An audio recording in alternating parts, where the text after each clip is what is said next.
Hola, ¿qué tal? Tercer día que abrimos la Biblia en los Evangelios, ¿sí? Eh, no estamos leyendo en este momento Evangelios completos. Recuerdo que tenemos, lo dije, creo que lo dije cuando hablamos de Lucas. Hemos leído en todo este tiempo y vamos por el abrir la Biblia número 470, ¿era? 470. Eh, Hace un tiempo leímos todo Lucas y antes leímos todo Marcos. Lo que no leímos todavía es todo Mateo ni todo Juan. Eso es en el tiempo en que hacíamos lectura completa de un libro. Nos faltan muchos libros de la Biblia para decir, bueno, la leímos entera en voz alta. En este caso, en el marco de unos cuantos programas que den ayuda, guía, introducción con el tema de cómo leer la Biblia, en este caso lo que hemos estado haciendo es como una especie de introducción a cada uno de los evangelios, ¿sí? Tratando de marcar sus características especiales, tratando de hablar un poquito de los autores, un poco de la época, de todos los elementos de contexto, que son los que nos ayudan a una lectura, para evitar que estemos solamente tomando el asunto de que ya conocemos las historias. Es muy posible que la mayoría sí, pero no, por ejemplo, cuando hay un discurso de Jesús o cuando hay una parábola. De modo que vamos más allá de las historias propiamente dichas, sino estamos mirando al autor en cada uno de estos 4 evangelistas o autores del Evangelio.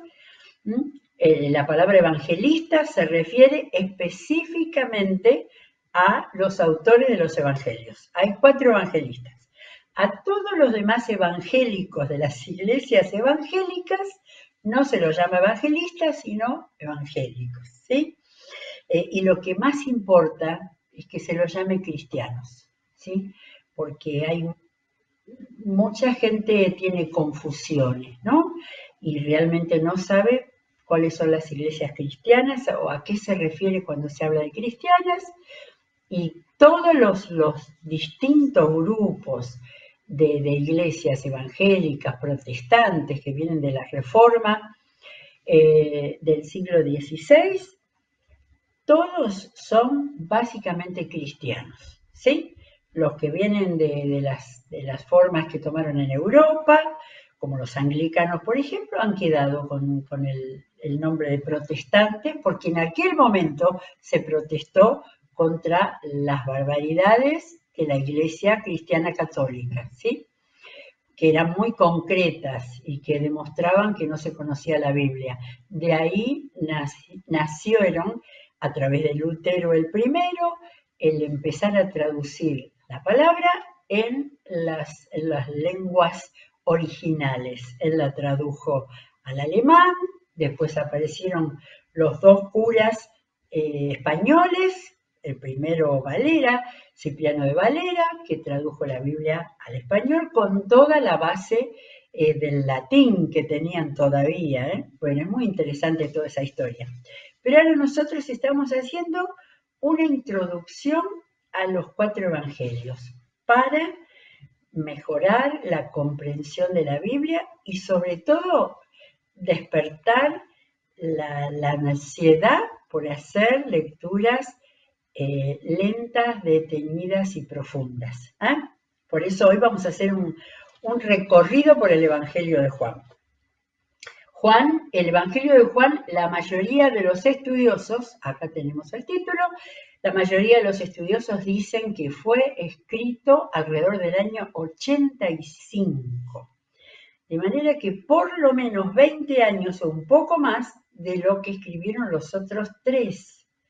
De modo que es bastante fácil de darnos cuenta que Juan conocía los otros 3 evangelios cuando él escribió.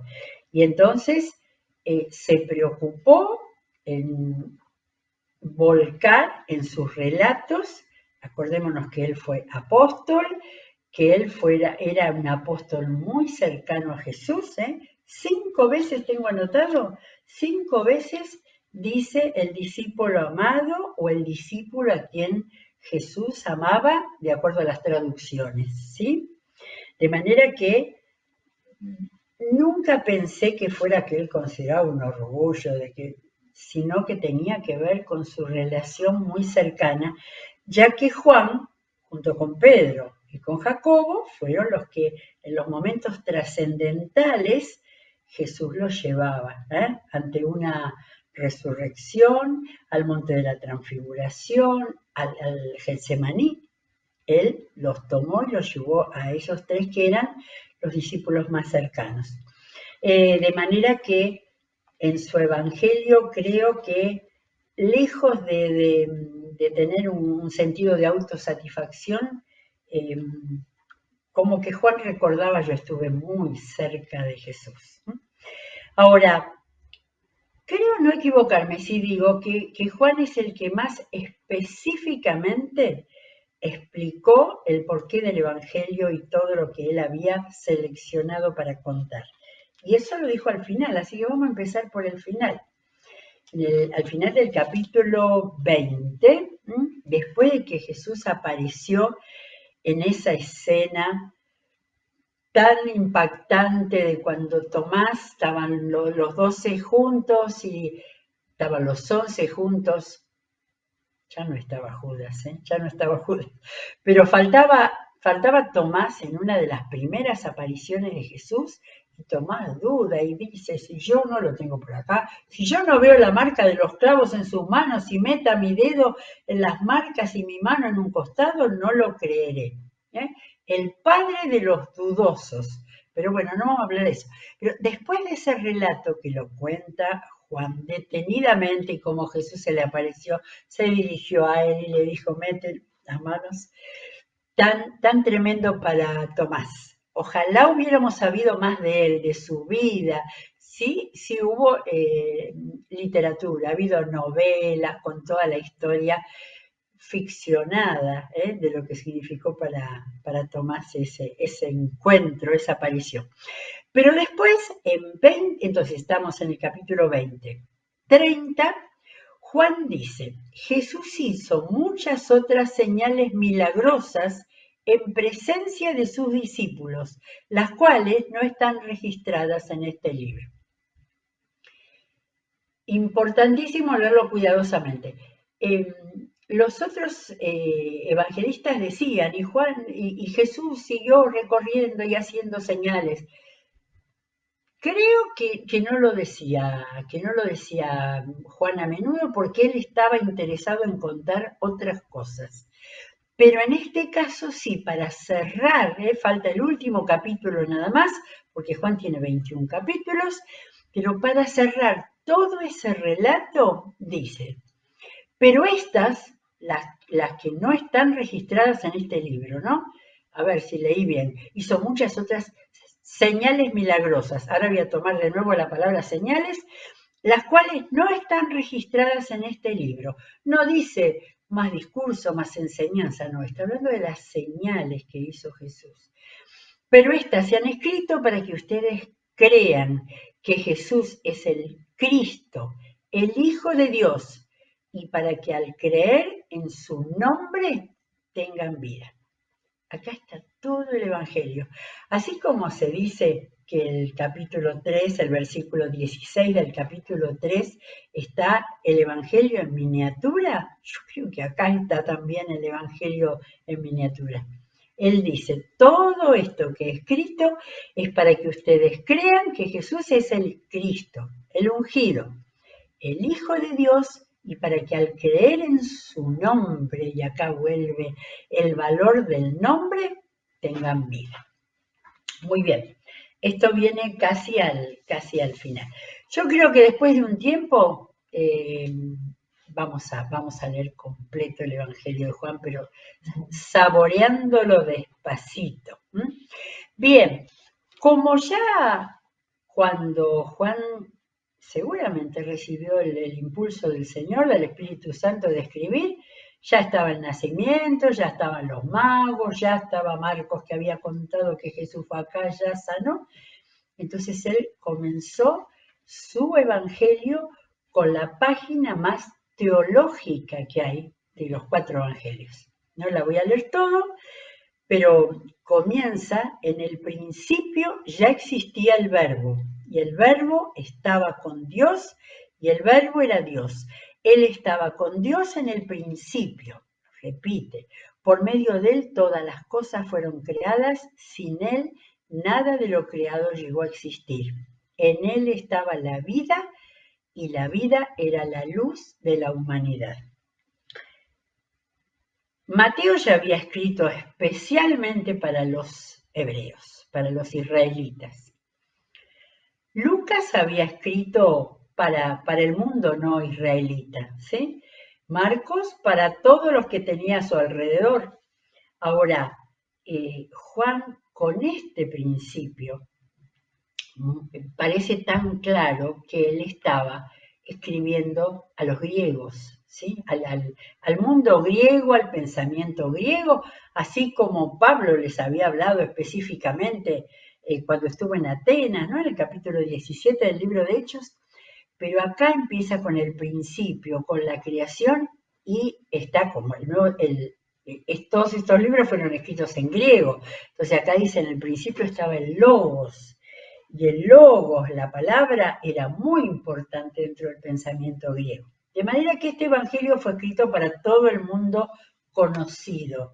De la misma manera de los griegos, que era el mundo culturalmente más importante, pero los que estaban gobernando era el mundo romano.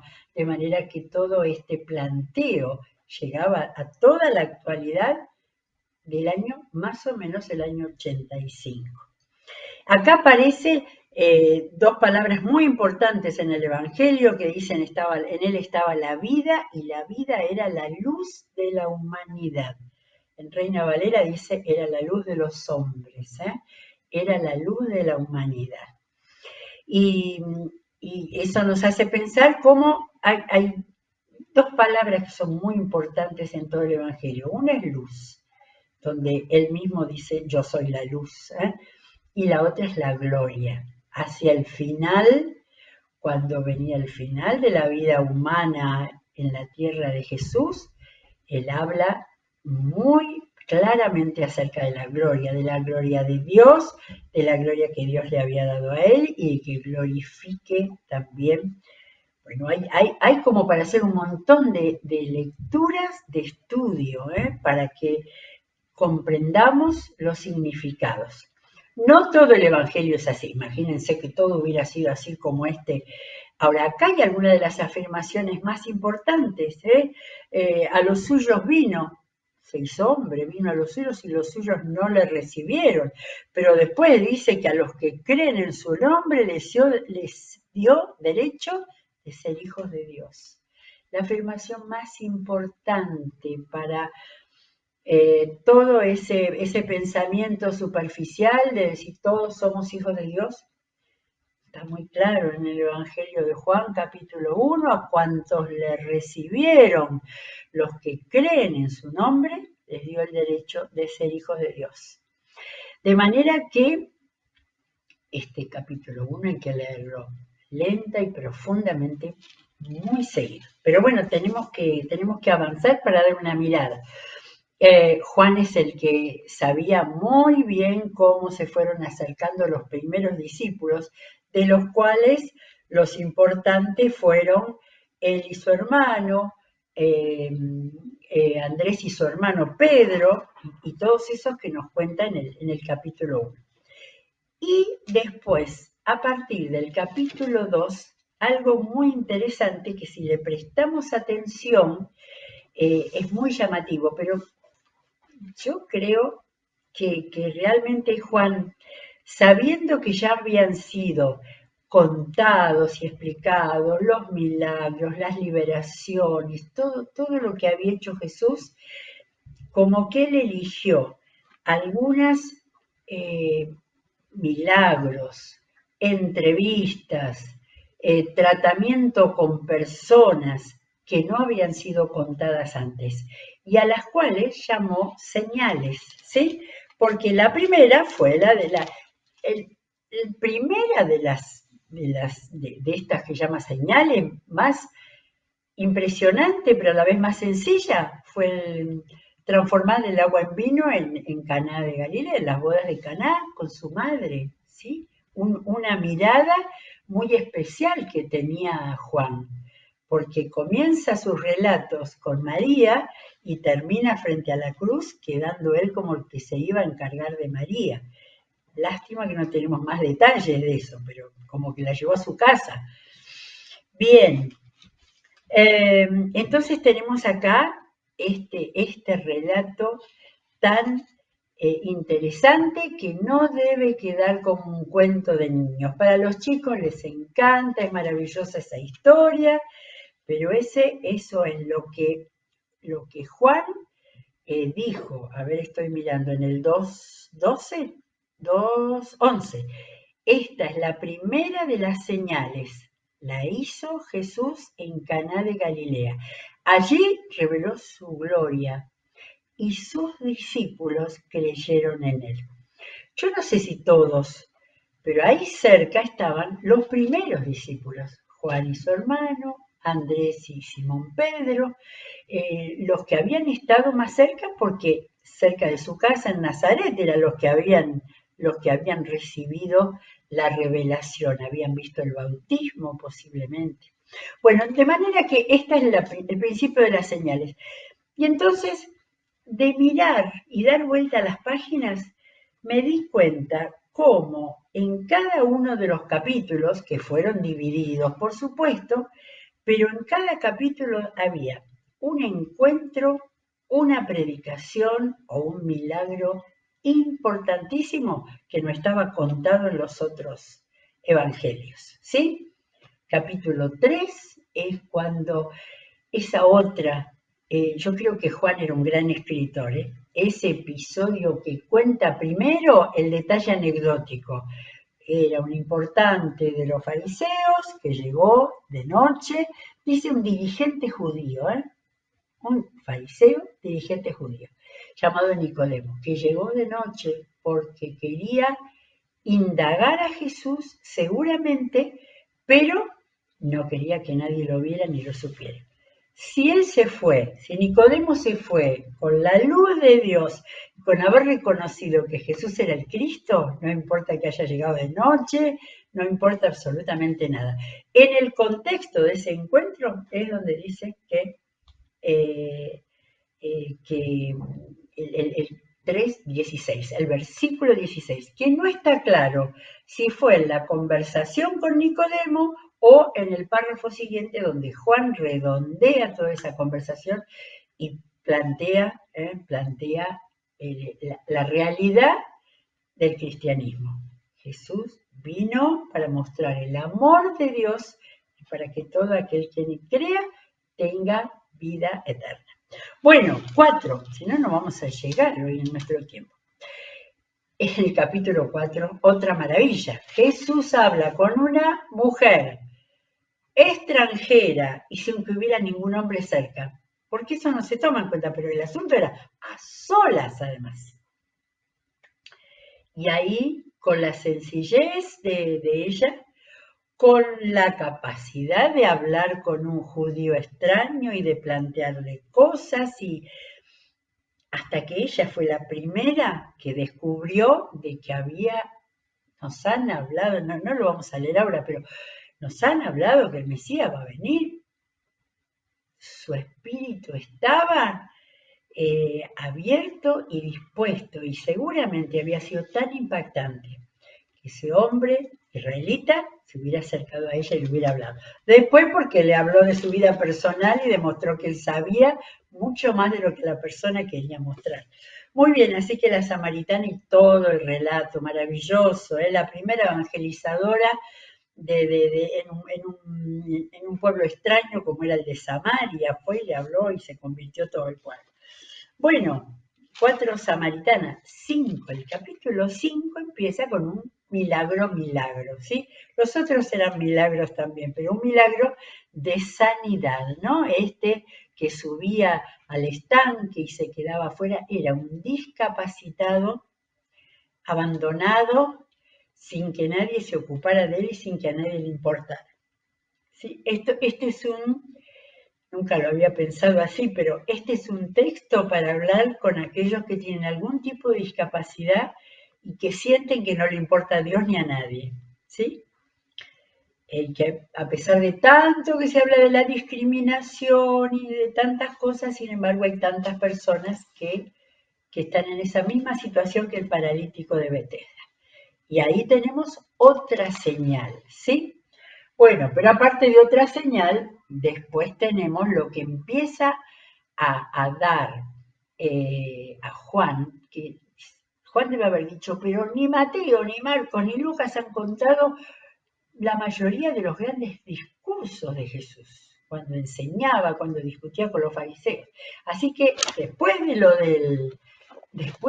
del paralítico de Bethesda, aparece uno de los discursos. Hace el año pasado, creo que fue, tuvimos varios programas leyendo estos discursos. Pero ahora estamos mirando las grandes señales que Juan eligió para que aparecieran en su evangelio. 6, la alimentación a los 5.000. Yo creo que, no estoy segura porque no lo revisé, ¿ven? Como hace falta seguir dando vuelta a las hojas porque la comparación ayuda. Pero este milagro está en todos los evangelios. Era muy, muy impresionante, muy importante y lo cuenta con todo detalle. Pero después aparece otro discurso. En este capítulo 6 está el discurso donde Jesús utiliza metáforas para hablar de sí mismo, pero que tienen que ver con el milagro que había realizado. Después de la multiplicación, él habló del discurso que podríamos llamar yo soy el pan de vida. Esas son metáforas, es una figura del lenguaje, ¿sí? Y las figuras del lenguaje tenemos que decodificarlas, se dice, tenemos que abrirlas, mirarlas para ver en qué sentido era el pan de vida. Y él lo explicó, él habló de alimentar, y 2 veces dice, yo soy el pan de vida, y después dice, todos los que el Padre me da vendrán a mí, y el que a mí viene, yo no lo rechazo. Bueno, ¿qué tenemos en el capítulo 7? La fiesta de los tabernáculos. Juan nos muestra que Jesús había estado, en este caso, Galilea, quedó en Galilea, ¿sí? Y en la fiesta, por supuesto la fiesta, la central estaba en Jerusalén, pero entiendo que que la mayor, no estaba segura si se realizaban fiestas en los distintos lugares, como por ejemplo Galileo, pero acá dice, Jesús esperó hasta la mitad de la fiesta para subir a Jerusalén. Ya estaba siendo perseguido. Entonces era importante que él no llamara demasiado la atención. ¿Y qué tenemos acá? En el capítulo 7, en el último día de la fiesta, cuando Jesús se pone de pie y habla, si alguno tiene sed, que venga a mí y beba. Y entonces acaba de decir que él es el agua que da vida. Eso se lo había dicho a la samaritana. Ahora se lo estaba diciendo a toda la gente de Jerusalén, judíos venidos de todas partes que estaban allí en la fiesta. Y Juan, como el gran teólogo, estoy mirando el versículo 39 que dice, con esto se refería al espíritu que habrían de recibir más tarde los que creyeran en él. Entonces, Juan pone los discursos de Jesús y siempre va haciendo pequeñas acotaciones para que esto fuera entendido con claridad. Muy bien, Juan 8, cortito, uno de los episodios más tiernos y tan difíciles para los valores del mundo, como es en el momento que le trajeron una mujer que había sido encontrada en adulterio y que por supuesto acusaron solo a la mujer y no al hombre también. Y ahí está su maravilloso y pequeñísimo relato del encuentro con la mujer y la manera en que Jesús le dio perdón y lo animó a una nueva vida. Voy a tomar un poquito de agua. Esto es el capítulo 8. Y acá después viene el otro de los discursos, el que Jesús dijo a toda la multitud: yo soy la luz del mundo. El pan, el agua, la luz, todas las metáforas con las que Jesús habló de sí mismo. En el 9 viene un muy interesante milagro. Sanó a un ciego de nacimiento. Y eso revolvió a todos los fariseos y a todas las autoridades eclesiásticas. Llamaron a los padres, llamaron al ex ciego. Todos revueltos porque no podían aceptar el testimonio, ¿sí?, de los padres temerosos que por poco dicen este no es hijo nuestro para no tener problemas. Todas las actitudes humanas siempre aparecen en los evangelios. El hombre que dijo, yo estoy sano, si no, no sé por qué fue. Y después cuando se encontró con Jesús, Jesús le dijo, ¿crees en el Hijo de Dios? Y él dijo, ¿quién es, Señor? Dímelo para que crea en él. A mí me parece que al hombre este lo habían dejado medio trastornado con todos esos enfrentamientos y dice que lo echaron de la sinagoga. Cuando se encontró con Jesús le dijo, dime para que crea en él, como diciendo, necesito estar seguro. Jesús, acá, una de las pocas veces que Jesús hace una afirmación clara, dijo, pues ya lo has visto y es el que está hablando contigo. Capítulo 10.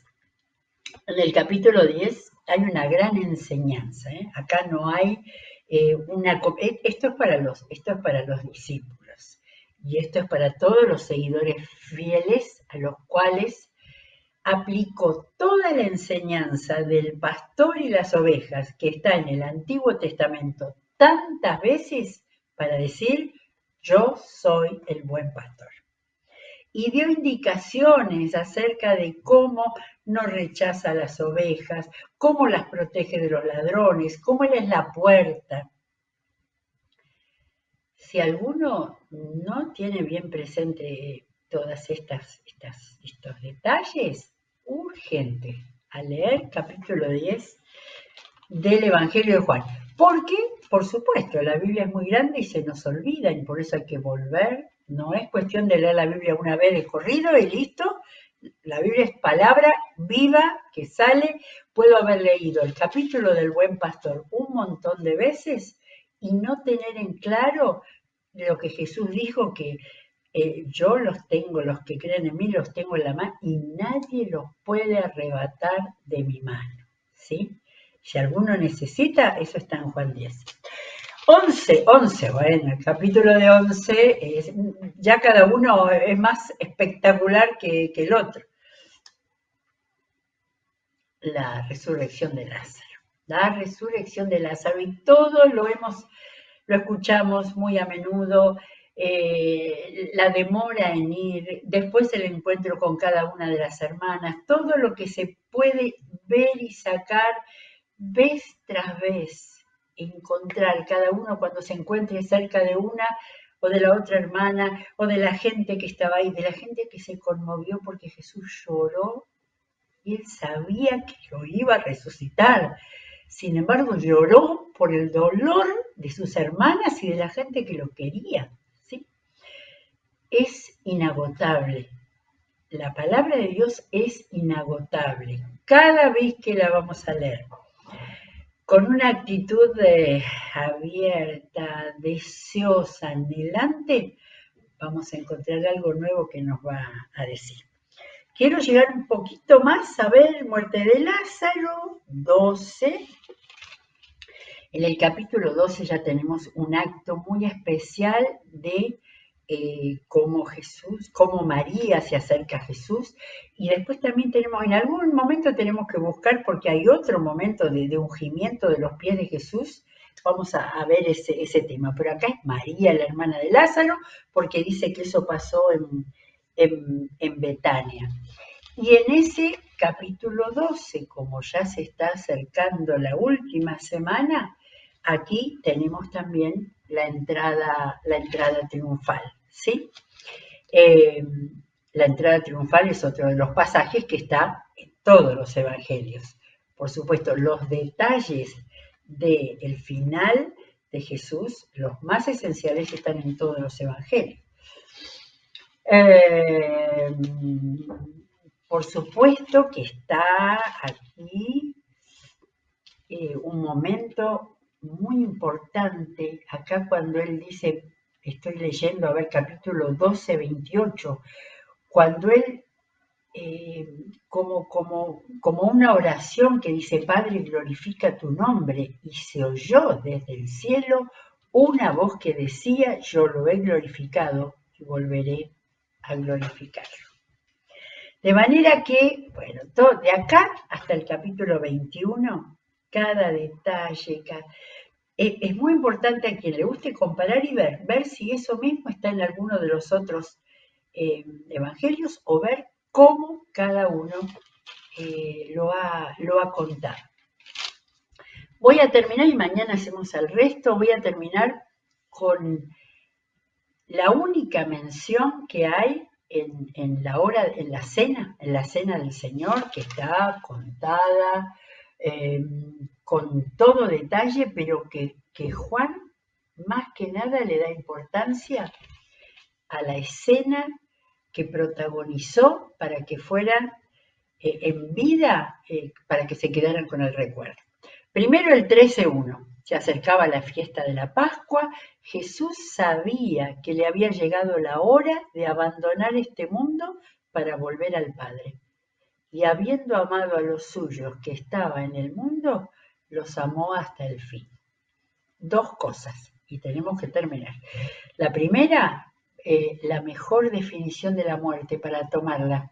Había llegado la hora de abandonar este mundo para volver al Padre.